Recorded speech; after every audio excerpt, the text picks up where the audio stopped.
Shadow is on the air in a new series of thrilling adventures, brought to you each week by the Blue Coal Dealers of America. These dramatizations are designed to demonstrate forcibly to old and young alike that crime does not pay. In just a moment, we'll listen to the Oracle of Death. But first, here's an interesting fact.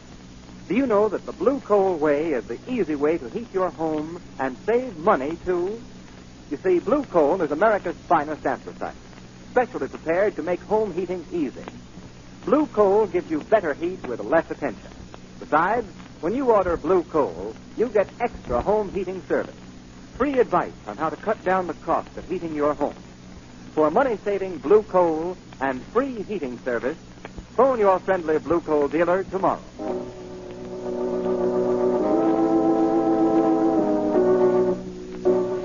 The Shadow, the mysterious character who aids the forces of law and order, is in reality Lamont Cranston, wealthy young man about town. As the Shadow, Cranston is gifted with hypnotic power to cloud men's minds so that they cannot see him. Cranston's friend and companion, the lovely Margot Lane, is the only person who knows to whom the voice of the invisible Shadow belongs. Today's story, The Oracle of Death.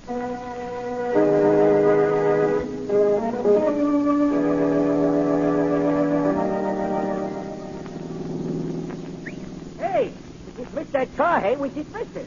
Shrevey, you should know better than to speed around corners in this cab when we have the police commissioner with us.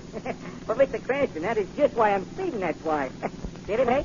There now, you see, Commissioner Weston, we really had you with us just to fix tickets. Yes, and if I didn't feel so darn good-natured after that, after that dinner you folks fed me, I'd resent it very much, Miss Lane.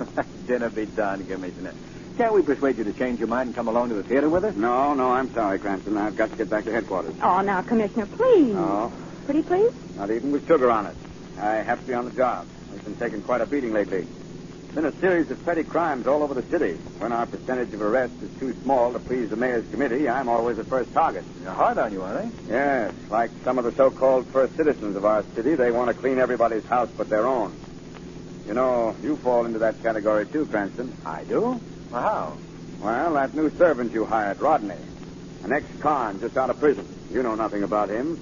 Yet you'd kick like a steer if you came home some night and found the place cleaned out. Oh, Commissioner, Rodney would never do that. How do you know? Well, because Rodney's perfectly harmless.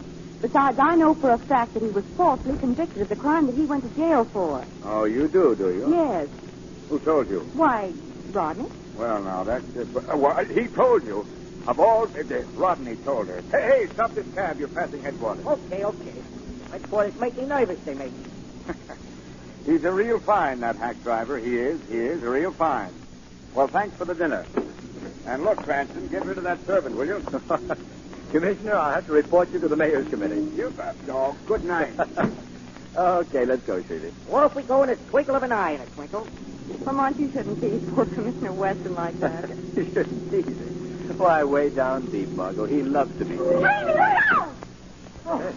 Say, did you see that boob step right in front of my hat? We hit him, Lamont. We hit that man. He walked right in front of the cab. Come on, Shrevey. Yeah, I couldn't help it, Mr. Cranston. You saw what happened. I know. I saw it. Well, you didn't run over him. That's one good thing. Yeah, I couldn't help it, Mr. Cranston, honest. I know you couldn't, Shrevey. Oh, wait a minute. He's been knocked unconscious.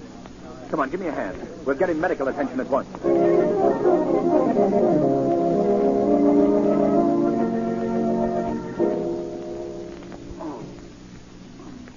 Look, Lamont.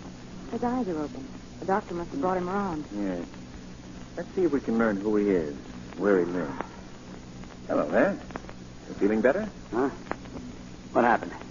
Where am I? Now, take it easy, old man. You're all right. I'm all right, am I?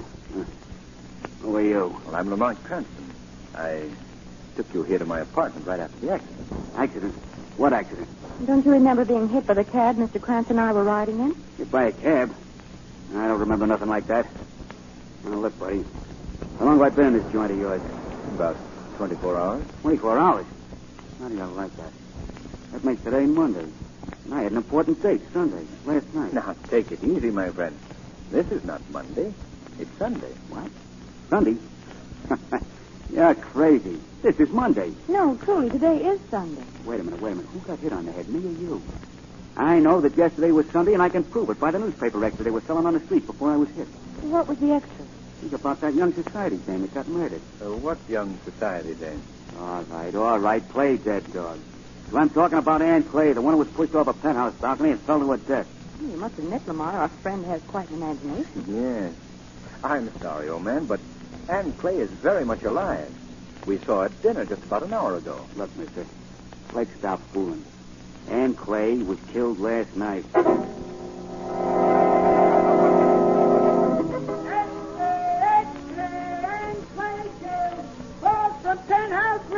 About the big murder.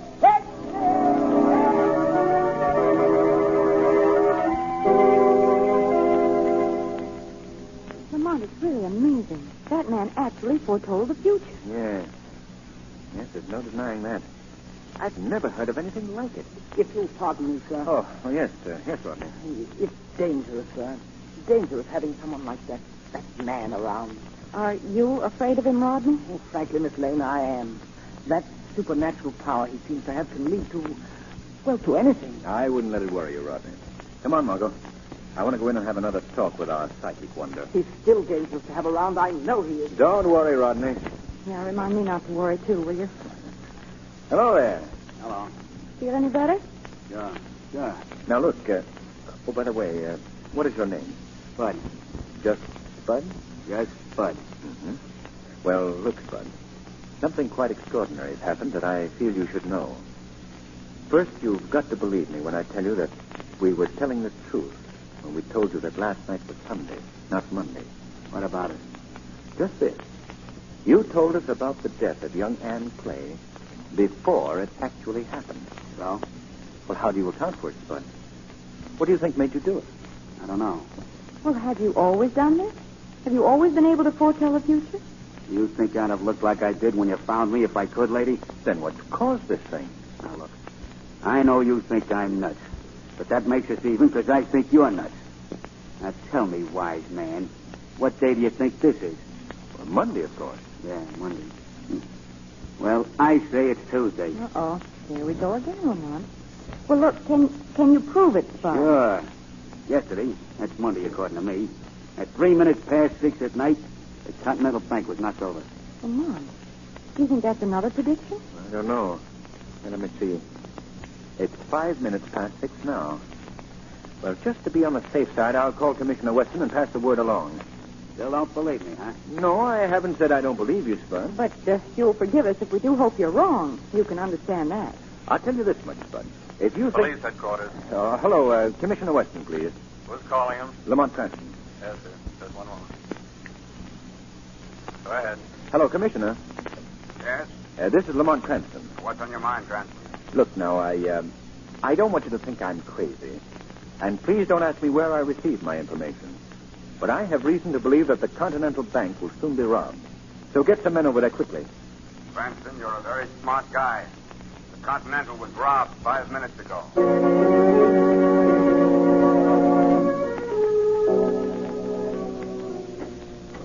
All right, come on in, Margot. Come on in. Well, you needn't be sure it was me, Lamont. You did your best to prevent the Continental Bank robbery. And I succeeded in... Thank you, Mr. Cranston. Oh, yes, brother. Oh, Mr. Cranston, while you were gone, that man, Spud, he disappeared. Disappeared? He got away? And what happened? Well, just after you and Miss Lane went out, he called for his clothes. When I wouldn't give them to him, he took one of your suits. Oh, didn't you try to stop him? Oh, yes, I did, but he overpowered me and left. Where did he go? Well, I saw him take a cab in front of the door, and when the driver returned, I learned the address he was taken to. I jotted it down on this piece of paper, sir. Good work, Rodney.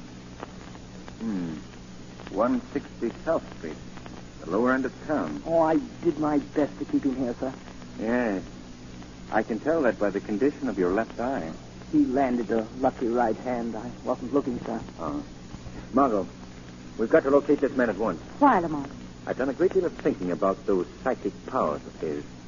And I've come to the conclusion that this whole thing has been a gigantic hoax. What do you mean? I believe that our friend Spud has been acting as a tool for a devilishly clever crime ring. You mean his predictions were all planned, sir? Yes, Rodney. Planned in advance. That's how he was able to foretell the future.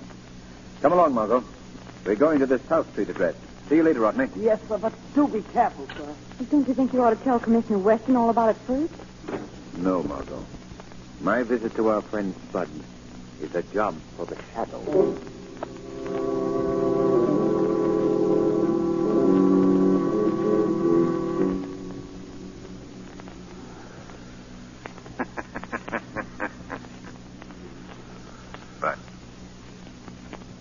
Spud.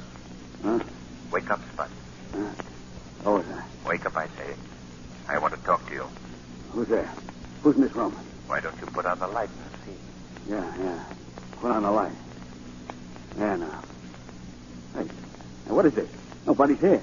Yes, there is someone here, Spud. I can hear you, but I can't see you. I don't get it. I'm standing right here beside you, Spud. Then why can't I see you? You can't see me because I've clouded your brain and made myself invisible to your eyes. Who are you? Men call me the Shadow. No. I'm hearing things. That's what's happening. There ain't nobody here. I'm going crazy just like they said I was. Who said you were? Whom are you talking about? The guy by the name of Cranston. Him and his girlfriend, this stupid butler. All of them said I was nuts. Maybe they're right. Why did they think you were crazy? Because I predicted things to them. Things that hadn't even happened. And they come out true. How were you able to predict the future? Answer me, Spud. No. I insist that you tell me. Why don't you tell me why I can't see you? And maybe I'll tip my hand, too. I've already explained that. Yeah? I have reason to believe, Spud, that all your predictions of the future were carefully planned. That you knew they were going to happen. I see. Then if you're that smart, Shadow, why don't you tell me what I'm going to predict next? I'd rather let you tell me. Okay, I will. You heard me speak of this guy, Lamont Cranston? Yes? Well, he's dead. Dead? Yeah. Cranston got killed last night at 8 o'clock.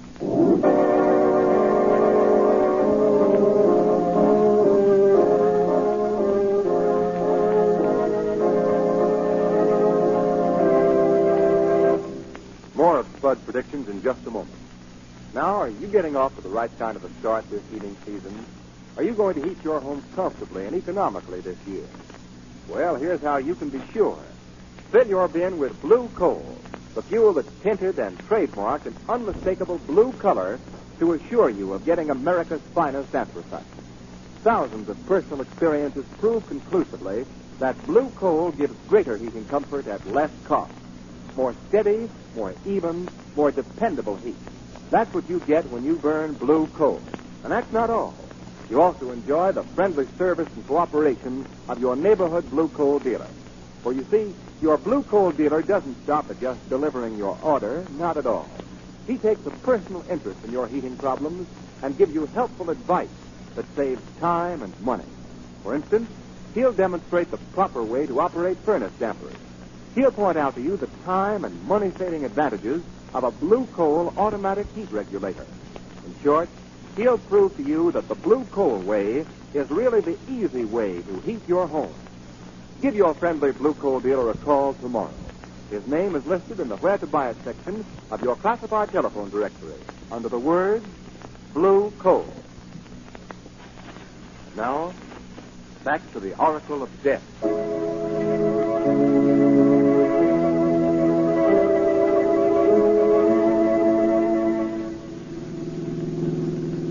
Oh, Mr. Cranston, here we are at your apartment. Here we are. My apartment? Oh, yes. Fine, Frida. Yeah, and I must say so, if you will pardon me, for a man who was on the Gabby side usually, you've been very un-Gabby all the way home. Is it trouble that's bothering you, is it, hey? Trouble it? Oh, no, Sweetie. I was just thinking about the appointment I have at 8 o'clock tonight. Mr. Cranston, you got something on your mind, you have. Look, can I help you out? No, Sweetie, I'll take care of this myself. But in case anything should go wrong, I want you to wait outside the building and watch everyone who enters and leaves. Like a hawk, I will, like a hawk. Hawkshaw, that's me. Shrevey, if I don't come downstairs by 10:15, you come up and get me.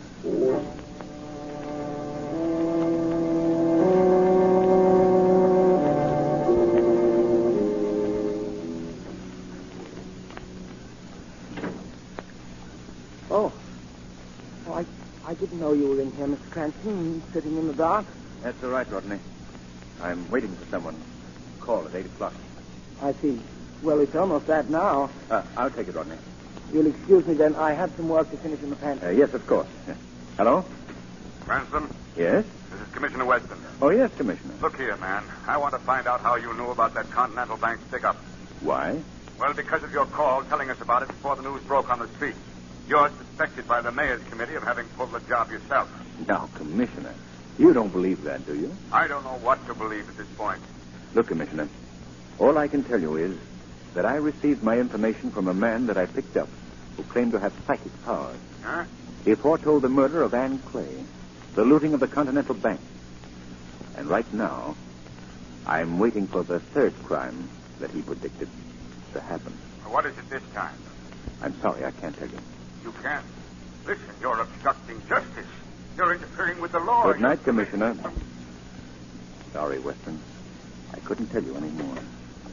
Oh, Rodney, I forgot that you were still here. Yes, sir. I shan't need you any longer tonight. I'm expecting a caller at 8. But it's 8 now. I can wait and show your guests in. I'll attend to it myself. Good night, Rodney. Well, good night, sir. Yes, good night. You're sure you're all right, Mr. Cranston? I hope so. Good night, sir. Good night, Rodney. 8 o'clock. Well, we'll soon know. Oh, nerves certainly are an edge. 4, 5, 6, 7, 8. Well, this appears to be one time that our young man's prophecy didn't work as he thought. Well, I could use a good night's sleep. Yes? What do you think you're doing? Oh. That's for luck, Cranston.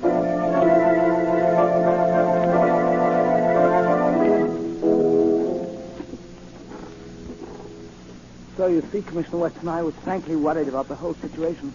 And when I heard Mr. Cranston speak to you on the phone tonight, I felt it my duty to reveal to you just who this man who made the prophecies is. Yes, you did the right thing, Rodney. Thank you. This must be his room right here, sir. Wretched-looking hovel, isn't it? Incidentally, it might be wiser not to mention that you're from the police. Not from the police? Oh, sure, yes. Who's there? Come on, open up. Remember, not from the police, Commissioner. Well, I only said that... yes, I see what you mean. Who are you? What do you want? It's Rodney, Mr. Cranston's butler. Don't you remember me?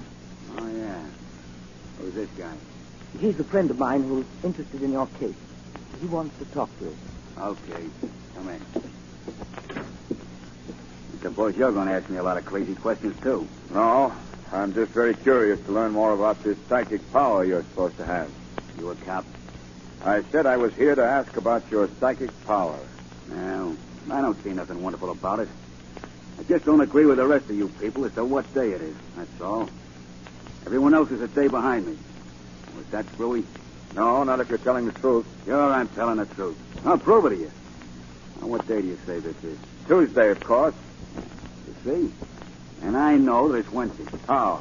Because last night, Tuesday, half of this town was blown up by bombs. What? Sure. The railroad station, hotels, theaters, every place in the east side of town. You are crazy. You can decide that later. I ain't finished. They got the power plant over on the west side, too.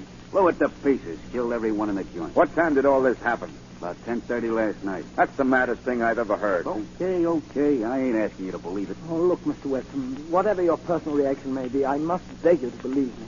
Everything else that he's foretold has happened right to the minute. This is too fantastic. But you can't lose anything by taking precautions. Suppose the power plant should blow up. Would you want to be responsible for all those deaths? No, of course not. And he's always been right before. You know that from the call you made to Mr. Cranston. Yes, that's true. Well, I guess I'll have to take the gamble. If this prediction doesn't come off, I'll be laughed off the force. But if it proves to be right, well, it's worth a try. What time is it now? 5 minutes past 10. Then I have exactly 25 minutes to evacuate that powerhouse and send every armed man in the department to the east side to protect it from those bombings.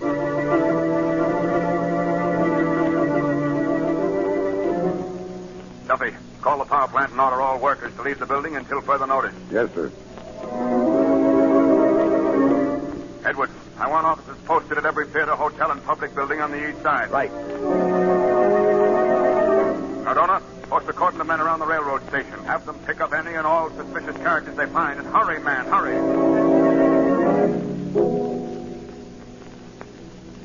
Mr. Cranston. Mr. Cranston. Holy smoke, what's happening? Mr. Cranston, what's the matter with you? I had to bust the door in. Really I'm glad you're here. I've been shot. Oh. Flesh wound in the shoulder. Oh, my gosh. Are you all right, are you? Yeah, I'm all right. Who done it? Where is he? I'm not sure who did it. You gotta tell me. Did you see any strangers come out of the building? Oh, and I was watching, too, I was. I didn't even hardly pay no attention to all them police alarms that was coming over the radio. What alarms? What were they about? Well, they sent a bunch of riot squads over the east side of town. Sent every cop over there. Something they was expecting to happen. And they moved everybody out of the west side powerhouse, too. Why did Weston do that, the fool? Shrevey, you've got to get word to the commissioner at once. Hey, something wrong, is it? Plenty. Find Weston and tell him to order his police back to the west side. And he must send a squad to the power plant, too, right away. Okay. But what about you? I'll take care of myself. Go ahead now. Hurry. I'm gone. Tell Weston to get men back to west side. I'm gone. Oh, if I can stay on my feet long enough, the shadow will play a part in this thing, too.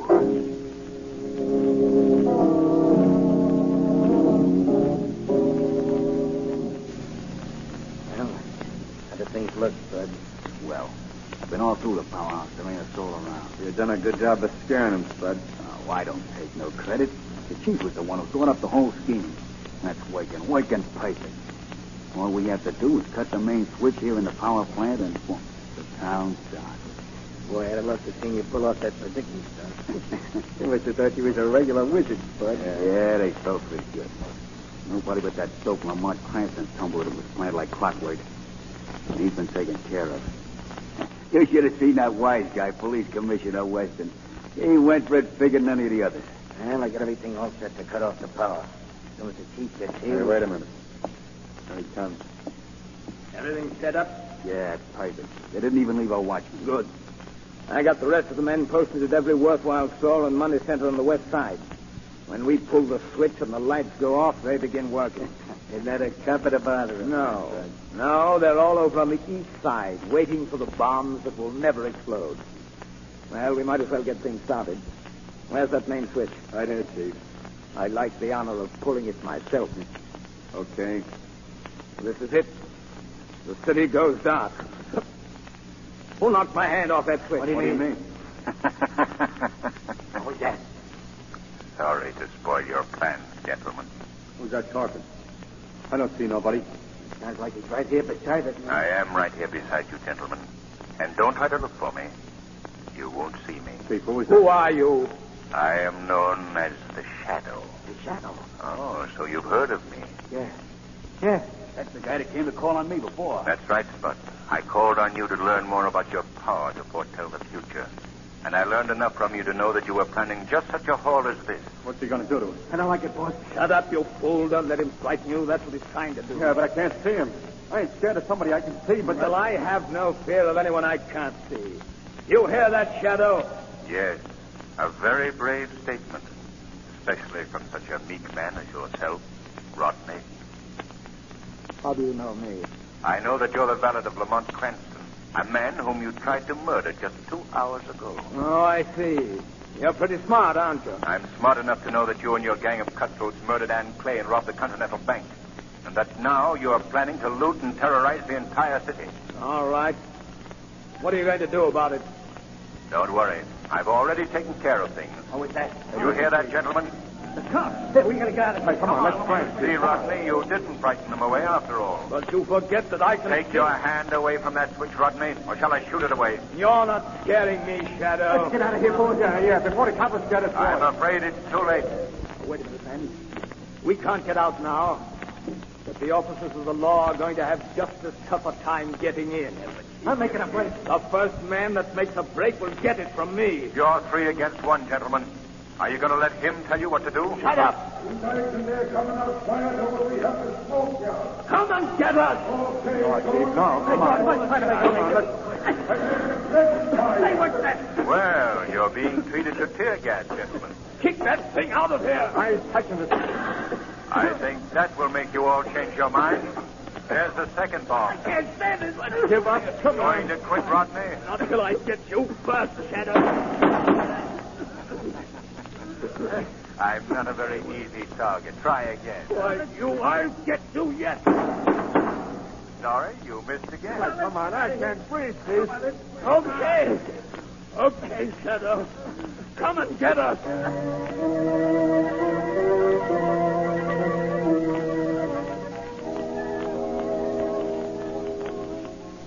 How does your shoulder feel, Lamont? Oh, it's healing nicely, Margot. You'll be happy to learn, Lamont, that your man Rodney and his entire gang have been rounded up and put behind bars. Good work, Commissioner. No, it was nothing, really.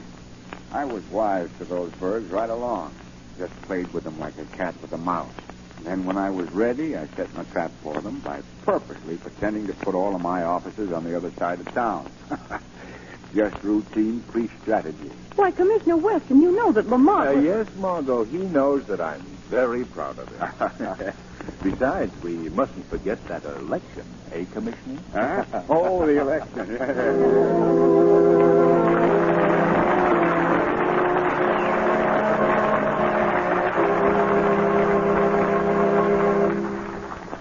And now it's our privilege to bring you John Barclay, America's home heating expert. Mr. Barclay. Thank you, Ken Roberts, and good evening, friends. Last week, I attended the golden wedding anniversary of two of my best friends. Well, 50 years is a long time. And Jim and Amy aren't as spry as they used to be.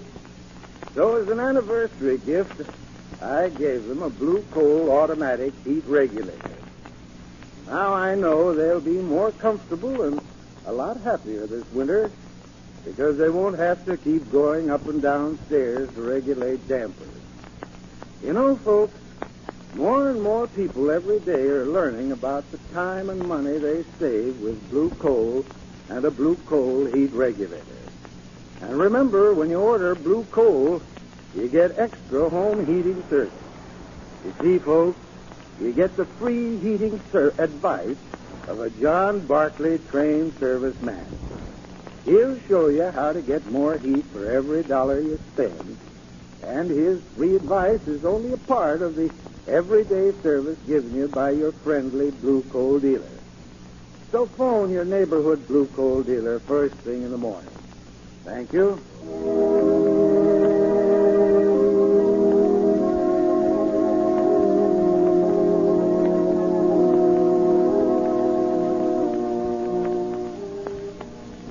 Today's program is based on a story copyrighted by the Shadow magazine.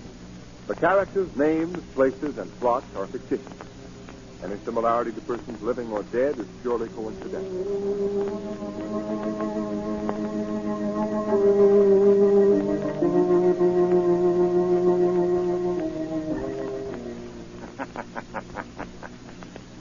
The weed of crime bears bitter fruit.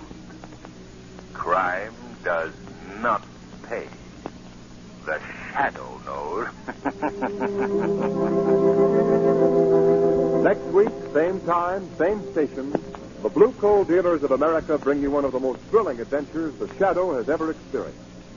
So be sure to listen, and be sure to phone your friendly Blue Coal dealer for greater heating comfort at less cost. This is Ken Roberts saying, keep the home fires burning with Blue Coal.